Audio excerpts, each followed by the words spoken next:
주 너를 지키리. 아무 때나 어디서나 주 너를 지키리. 늘 지켜주시리.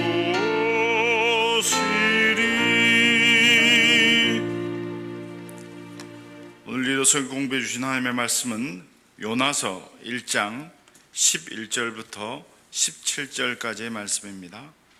구약성경 1287페이지 요나 1장 11절부터 17절까지의 말씀입니다. 구약성경 1287페이지입니다. 교독하겠습니다. 바다가 점점 흉흉한지라 무리가 그에게 이르되 우리가 너를 어떻게 하여야 바다가 우리를 위하여 잔잔하겠느냐 하니,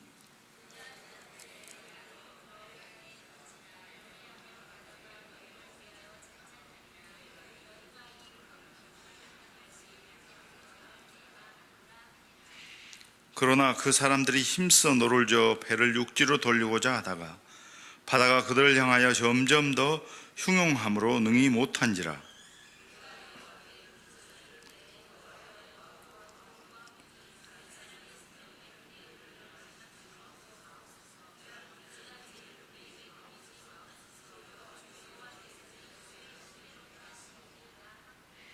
요나를 들어 바다에 던짐에 바다가 뛰노는 것이 곧 그친지라.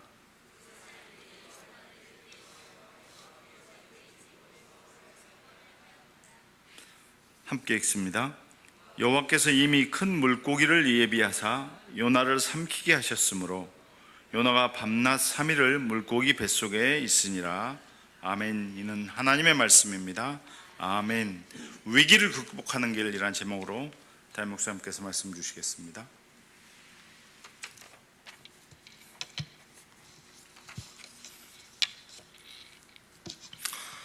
우리가 이 요나서는 너무도 잘 아는 앞에 있는 배경을 빼고 본론만 바로 들어갔습니다. 아시다시피 요나가 하나님이 니느웨로 가라고 말씀하시는데 다시스로 도망을 치죠. 육로로 가야 되는데 해로 바닷길로 갑니다. 하나님이 명령하신 것과 정반대 방향으로 가게 된 과정에서 지금 큰 풍랑을 만나게 되고, 그 풍랑을 만나서 그 풍랑을 잔잔케 하고 안전하게 배가 가는 과정에서 제비를 뽑게 되고, 그 제비 뽑힌 사람 중에 바로 이 요나가 딱 뽑히게 되는 그런 과정까지를 우리가 생략한 채로 요나에게 있어서, 요나의 인생에 있어서 절체절명의 위기, 그야말로 하나님에게도 버림받고 또 사람들에게도 버림을 받아야 하는, 그래서 그 바다에 그냥 풍랑이는 바다에 고깃밥으로 던짐을 받게 되는 그런 요나의 심정을 한번 생각해 보십시오. 그래도 자기가 하나님의 종이라고 선자로 부름을 받았는데, 그리고 하나님 말씀 부수조하고 도망치다가 지금 당하는 이 위기가 이 요나에게 있어서는요 정말 보통 큰 위기가, 정말 절체절명의 위기 가운데 있게 되죠. 근데 여러분, 우리가 인생을 살면서 나름대로 다 크고 작은 위기가 없는 사람 아무도 없습니다. 근데 그 위기를 어떻게 잘 기회로 바꿔 살 수 있느냐. 여러분, 요나에게 있어서 이 절체절명의 위기를 극복하는 그런 역사가 없었다면 여러분, 요나서에 나오는 요나라는 인물이 우리에게 알려졌겠습니까? 이런 기념비적인 그런 인물이 되겠습니까? 그런 의미에서 우리에게 있는 위기, 자, 여러분들 이제 제가 9시간까지 끝내려고 그러니까 집중해서 들으세요. 자, 위기 누구에게나 다 있습니다. 위기 없는 사람 없습니다. 다 있습니다. 그런데 위기란 말이 기회란 말은 위로부터 주는 기회라는 의미가 위기라는 말입니다. 그렇게 우리가 이해를 하는데, 그러니까 위기를 극복하고 나면, 위기가 위기예요, 우리 인생에. 근데 그 위기를 극복하고 나면 우리 인생이 업그레이드 되는 거예요. 인생의 수준이 달라져요. 인생의 질과 양이 달라져 버리는 거예요.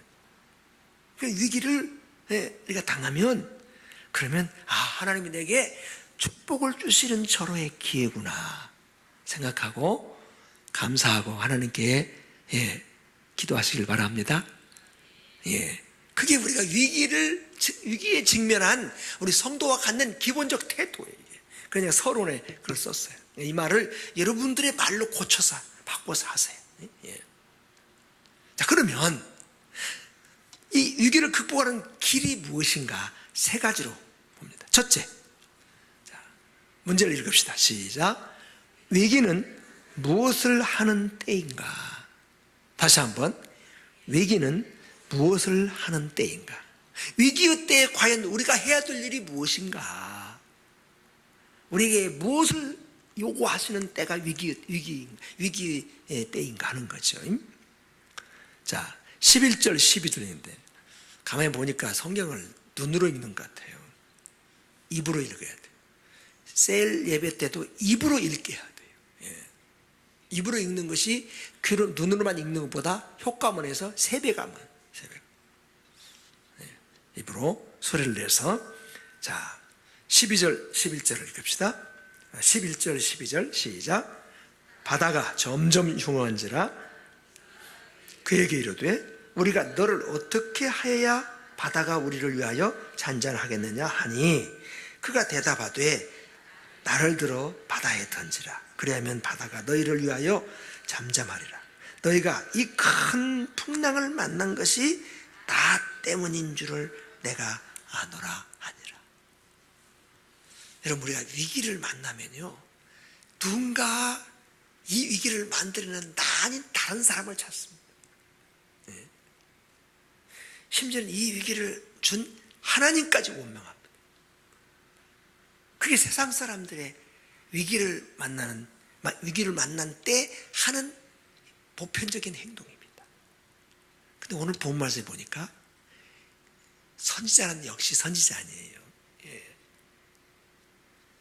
요나는 하나님이 쓰시는 선지자가 분명해요. 이 위기 때 요나가 하는 일이 뭐예요? 하나님과의 관계를 점검하는 때라는 거죠. 내가 하나님 앞에 지금 바로 서 있는가? 자기가 하나님 앞에 바로 서 있지 못하다는 거죠. 이 풍랑의 이유는 바로 나 때문이라는 거죠. 나와 하나님과 관계가, 하나님 말씀을 내가 순종하지 않고 불순종하는 관계 속에서 하나님과의 관계가 지금 잘못되어 있다고 하는 것을 스스로 고백합니다.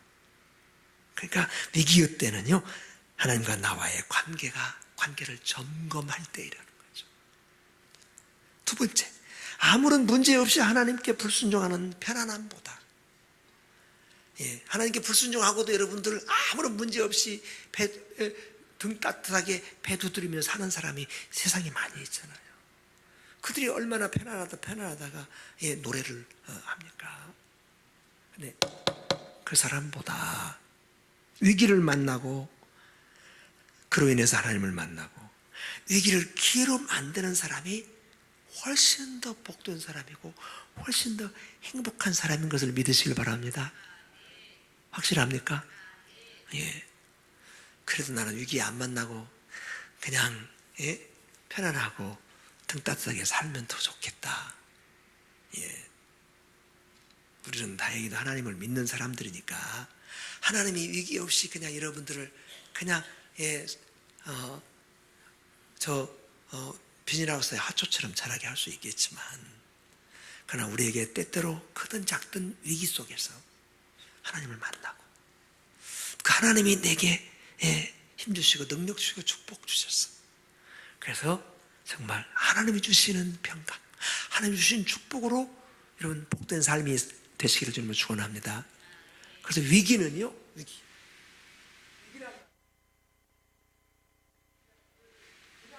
아니라 위로부터 하나님께로부터죠. 하나님 오는 기회, 우리 이렇게 해석하면 훨씬 더 위기에 대한 하나님을 만나는 기회고, 위기가 하나님이 내 인생을 개입하는 결정적 기회라는 거예요. 그러려니까 뭐 해야 돼요? 예. 그러다 보니까 내가 해야 될 두 가지가 있어요. 두 번째. 자, 두 번째 문제 읽읍시다. 시작. 위기에는 무엇을 쫓아야 하는가? 안 읽어요. 다시 한번 시작. 위기에는 무엇을 쫓아야 하는가? 여러분들 주보에다가 보니까 쫓아야 하는가로 되어 있습니다. 쫓아라는 말은 쫓아내는 걸 말하는 겁니다. 쫓아는 따라가는 것을 말합니다. 그러니까 여러분 그 을셀 가족들하고 미스프론트가 잘못됐으니까 이해를 시키면 쫓아는 쫓아낼 때를 말하는 겁니다. 쫓아는 따라가는 걸 말하는. 그래서 여러분들은 정정을 한 거예요. 쫓아야 하는가. 자, 13절 14절 봅시다. 13절 14절 시작. 그러나 그 사람들이 힘써 노를 저어 배를 육지로 돌리고자 하다가 바다가 그것을 향하여 점점 더 흉용함으로 능히 못한지라. 무리가 여호와께 뭐하여 부르짖어 이르되 여호와여 구하고 구하오니 이 사람의 생명 때문에 우리를 멸망시키지 마옵소서. 무죄한 피를 우리에게 돌리지 마옵소서. 주 여호와께서는 주의 뜻대로 행하시니이다 하고.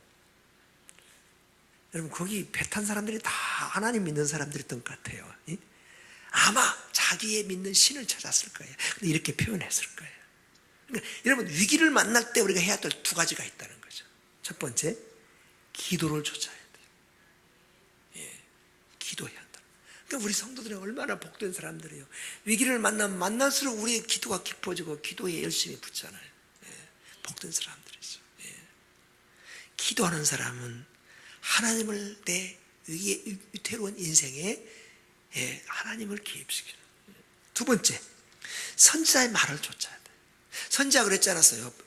선지자가 나를 바다에 던져라. 그 12절에요. 그러면 나 때문에 일어난 풍랑이니까 이 풍랑이 잔잔하리라. 근데 어때요? 자기들 어떻게든지 이 배에 탄 사람들은 굉장히 인간적으로 괜찮았던 사람 같아. 어떻게 아무리 그런다 해도 사람을 산채로 바다에 던져서 죽게 할 수가 있느냐. 다들 열심히 자기들이 할 수 있는 재간을 다해서 노를 저어보고 배를 안전하게 해보지만 소용없어요. 결국 선지자의 말을 듣고 바다에 던져요. 그래서 여기 우리는 두 가지, 기도를 쫓고 그 다음에 선지자의 말을 쫓는다. 이 말을 다른 표현으로 말하면 위기 때는 우리가 기도를 회복하고 말씀을 회복할 때. 선지자의 말이 하나님 말씀 아니에요. 그래서 위기 때는 기도와 말씀과 기도. 말씀 속에 해결의 길이 있고 기도 속에 하나님의 역사가 나타나죠. 할렐루야. 그래서 위기 때 우리는 기도와 말씀을 쫓아요. 세 번째, 같이 읽읍시다. 시작. 위기 때는 무엇을 인정해야 하는가?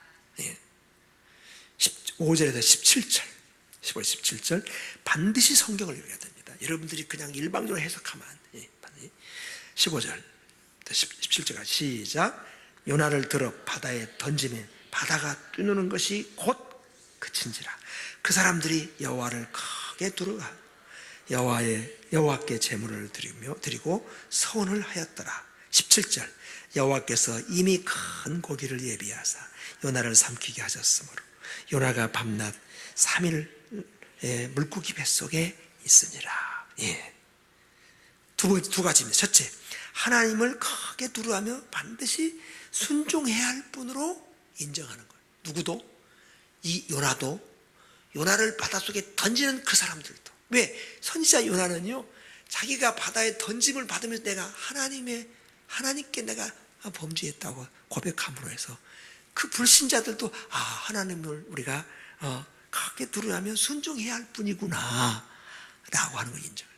그러니까 우리 성도의 고난, 성도의 위기는 나에게도 기회이지만 나를 주변에 지켜보고 있는 사람들에게 하나님의 영광을 보일 수 있는 좋은 기회가 되어줄 줄로 믿습니다.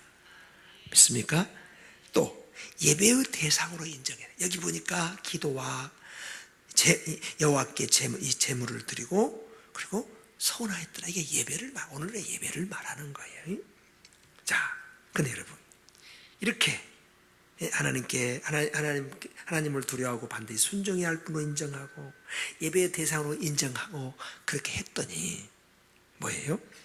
하나님께서 큰 물고기를 예비하사 풍랑이는 바다로 잔잔케 했다. 하나님이요 우리의 문제를 해결할 큰 물고기를 준비하고 계시는 분이죠. 믿습니까? 우리가 순종하면 우리 앞에 일어났던 풍랑도 잔잔케 하시려고 준비하고 계신 분이세요. 근데 우리가 순종을 안 해요. 근데 우리가 하나님을 인정하지 않아요. 그러면 내 인생의 풍랑은 여전히 그대로고 하나님이 예비하신 큰 물고기도 나에게는 아무 의미가 없어요. 그러면서 우리는 이 위기를 오히려 하나님을 만나고 하나님이 내게 복 주시려고 예비하신 그 복된 하나님의 은혜의 보좌에 가까이 다가서는 그런 복된 역사가 꼭 있게 되시기를 정말 축원합니다. 질문이 있어요? 마쳤습니다. 기도합시다. 하나님 아버지 감사합니다. 우리는 시시각각 우리에게 밀려오는 파도처럼 위기가 있지만 그러나 이 위기 가운데서 우리는 하나님을 찾고 부르며 기도하고 말씀을 붙잡고 사는 중에 오히려 이 위기를 위해서 주는 하나님의 축복의 기회로 만들어가는 복된 종들 되게 주옵소서. 우리 셀 가족들에게도 이런 위기가 있습니다. 건강의 위기, 경제적인 위기, 또 가정의 위기, 인간관계의 위기, 여러 가지 영적 위기까지 위기가 있지만 그 위기에 오히려 하나님께 기도하며 말씀 붙잡고 그리고 이렇게 내 하나님과 나와의 관계를 새롭게 정립하는 그런 복된 기회로 삼아서 위기를 기회로 바꿔 사는 복된 종들 되게 하여 주옵소서. 살아계신 주 예수 그리스도의 이름으로 기도하옵나이다. 아멘.